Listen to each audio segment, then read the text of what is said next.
শিৱস্থান পাগালীৰ সমূহ ৰাইজে শ্ৰী শ্ৰী জগন্নাথ দেৱৰ ৰথযাত্ৰাৰ আজি শুভাৰম্ভ কৰে। প্ৰথমবাৰৰ বাবে শিৱস্থান পাগালী ৰাইজে পালন কৰিলে শ্ৰী শ্ৰী জগন্নাথ দেৱৰ ৰথযাত্ৰা। বহুদাৰ বুকুত চলি থকা অন্যায় অত্যাচাৰ বেবিচাৰ বিলীন হৈ বিশ্বৰ বুকুত শান্তি প্ৰতিষ্ঠা হোৱাৰ কামনাৰে এই বিশাল আয়োজন কৰা বুলি জানিব পৰা গৈছে। ওড়িশাৰ পুৰীত জগন্নাথ ৰথযাত্ৰা ভাৰতৰ অন্যতম প্ৰাচীন আৰু পবিত্ৰ ধৰ্মীয় তীৰ্থযাত্ৰা।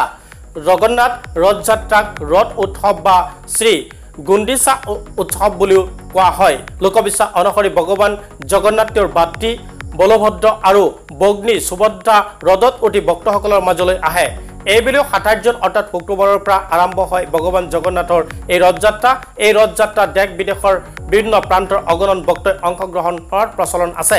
আটাইতকৈ তাৎপৰ্যপূৰ্ণ কথাটো হ'ল যে এই ৰথযাত্ৰাত বহু মুছলমান লোকে অংশগ্ৰহণ কৰা দেখা যায়। এই সমন্বয়ৰ অন্তৰালত আছে দুজন বিশেষ ব্যক্তি। সমাজখনত আগশাৰীৰ পৰা নেতৃত্ব দিয়া এজন চৰকাৰী শিক্ষক ফণিল দাস আৰু বিশিষ্ট সমাজকৰ্মী জীৱন দেৱনাথৰ একান্ত প্ৰচেষ্টাৰ ফলতে এনে সমন্বয়ৰ কথা চিন্তা কৰা সম্ভৱ হৈছে। এছাম সুবিধাবাদী লোকে হিন্দু মুছলমানৰ মাজত সাম্প্ৰদায়িক চেতনা জাগ্ৰত কৰি নিজৰ স্বাৰ্থ সিদ্ধিৰ বাবে আপ্ৰাণ চেষ্টা কৰি থকা সময়তে আগবাঢ়িল আহিল ফণিল দাস আৰু জীৱন দেৱনাথ। এই মুহূৰ্তত মন্তব্য আছে আপোনালোকলৈ আগবঢ়াইছো।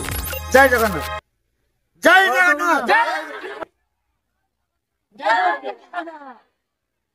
শ্ৰদ্ধেয় ভক্তবান ৰায়, আমি জয়গাঁওতে পাঘালী শিৱস্থান খনামুখ গাঁৱৰ ভক্তবান ৰাইজে আজি জগন্নাথ দেৱৰ শ্ৰী শ্ৰী জগন্নাথ দেৱৰ ৰথযাত্ৰা উলিয়াইছো একমাত্ৰ বিশ্ব শান্তি ৰক্ষাৰ্থে। এতিয়া যাত্ৰাৰ শুভাৰম্ভণি কৰিছো শিৱস্থানৰ পৰা। তাৰ পৰা শিৱস্থানৰ পৰা আৰম্ভ কৰি কনুৱামাৰী পাগালী হৈ আমি এই ৰথযাত্ৰাটো আপোনাৰ জীৱন দেৱনাথৰ ঘৰত সমাপ্ত কৰিম। আৰু লগতে এই কাৰ্যসূচীটো ইয়াতে সমাপ্ত নহয়, আমাৰ এই কাৰ্যসূচী এসপ্তাহলৈকে চলি থাকিব।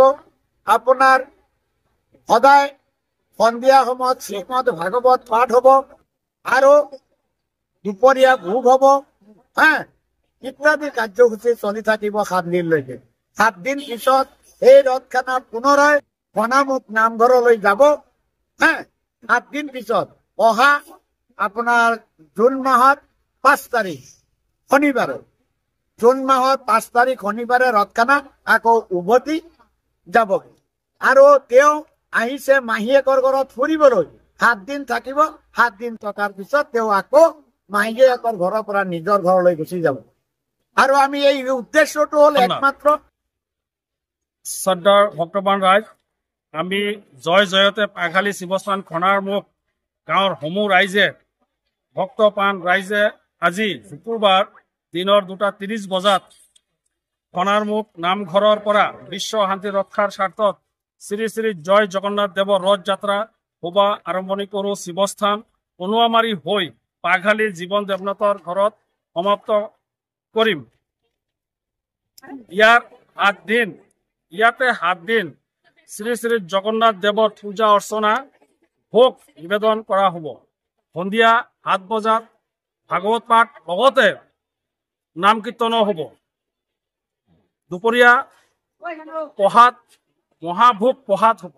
তাতে ভক্তপ্ৰাণ ৰাইজ মোটামুটি ধৰক আৰু আমন্ত্ৰণ কৰিলেও নকৰিলেও যাতে মোটামুটি 200ৰ ওপৰত হয় তাকে মই বিচাৰিছোঁ।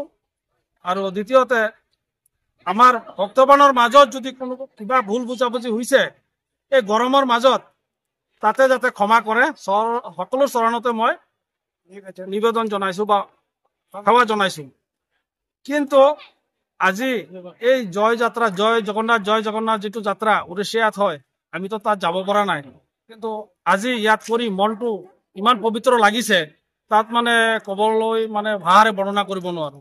দেখা গৈছে প্ৰথমবাৰৰ বাবে নগাঁও জিলাৰ এই পাগালী শিৱস্থান অঞ্চলত আপোনালোকে এই জয় জগন্নাথৰ যি ৰথযাত্ৰা প্ৰথমবাৰ আৰম্ভ কৰিছে, এই সম্পৰ্কে কি ক'ব? এই সম্পৰ্কে মানে আমাৰ যিজন মানে